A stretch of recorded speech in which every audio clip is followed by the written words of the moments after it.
Comienza el espectáculo y Luna tiene platea, fila 1, butaca 2.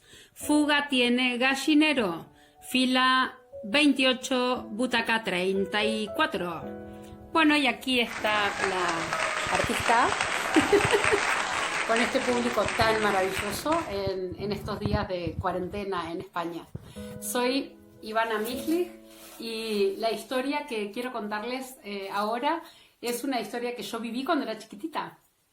Yo me crié junto a mis 3 hermanos en el norte de Santa Fe, en Argentina, en un pueblo que se llama San Cristóbal. Las épocas de lluvias eran también largas, entonces mi mamá trabajaba todo el día en la escuela, mi papá era camionero y no estaba, y entonces quien nos cuidaba cuando regresábamos del colegio era Fernanda. Y Fernanda era maravillosa, me hacía unos peinados increíbles, siempre olía a rico, olía a limpio, a jabón blanco, y era tan buena, tan maravillosa, que nosotros la amábamos, pero no la queríamos tanto el día que llovía y no nos dejaba salir. Como nosotros 4 éramos tremendos y Fernanda ya no sabía más qué hacer con nosotros dentro de casa, cuando vivíamos en calle Sarmiento, una tarde tuve una idea maravillosa, y esa idea que tuvo quiero compartirlas con ustedes. Imagínense 4 niños dentro de una casa donde el televisor en blanco y negro tampoco funcionaba porque solo hacía lluvia y fuera llovía a cántaros y no podíamos salir. A Fernanda se le ocurrió una idea increíble, bellísima. Puso 4 sillas que estaban tapizadas en color marrón clarita frente a una cristalera, un gran ventanal que teníamos con cristales de colores que hacían también relieve. Y cortó unos papelitos y nos dijo: bueno, bienvenidos por favor al cine, denme sus entradas. Entonces nos daba el papelito y nosotros teníamos que jugar con ella, darle la entrada y nos sentábamos en esas butacas. Y bueno, al principio no entendíamos mucho, pero como estábamos aburridos accedimos al juego.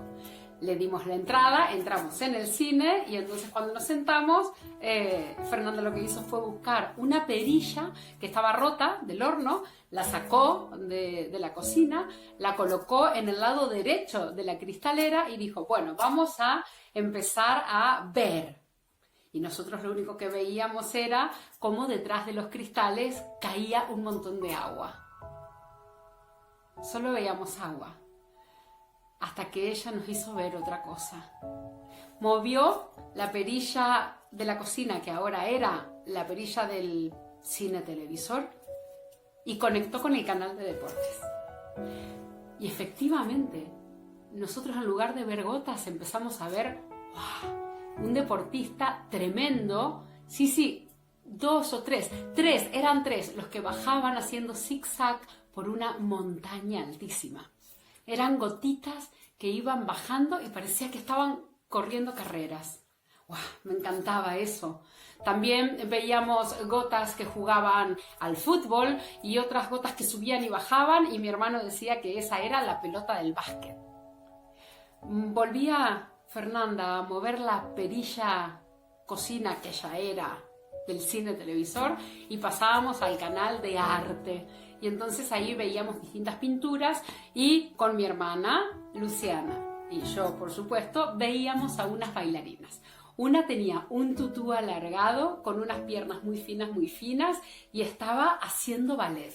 Y la otra era una gotita muy gorda que tenía unos zapatitos de tierra y estaba comenzando a zapatear como en el flamenco. A mí me encantaba ver ese canal, pero bueno, había que pasar a otro para que el público estuviera contento.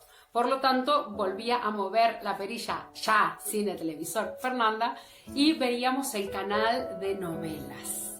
La mayoría de las telenovelas en aquel entonces eran venezolanas. Y entonces ahí era cuando ella decía: pausa, esto no se lo cuenten a la mamá. Y nosotros calladitos decíamos que no íbamos a contarle nada y veíamos historias de amor. 2 gotitas que caían y que se unían y se transformaban en una sola gotita que bajaba Y esa historia era una historia maravillosa de dos personas que se encontraban y terminaban bien y juntas. Había otras historias en las telenovelas de esta ventana que nosotros veíamos, en donde había una gran gota que iniciaba junta y a la mitad de los cristales se separaban. Y entonces sabíamos que esa historia no terminaba bien. Había historias con bebés y había historias de un gordo y de una delgada. Y entonces Marcela y Cristian les encantaba ahí empezar a contar las historias de qué habían hecho en sus aventuras esas dos gotitas. Imagínense, Fernanda, ahora ya hace mucho que no está en este mundo, pero sí seguramente me escucha de otro. Fernanda había estudiado muy poquito, pero tenía la imaginación maravillosa de una abuelita sabia. Y era la única que nos hacía descansar cuando nosotros estábamos acelerados. Fue la única que hizo que yo, particularmente, aprendiera a ver las gotitas de lluvia de una forma diferente. Historias en esa cristalera de colores de mi casa cuando yo era chica.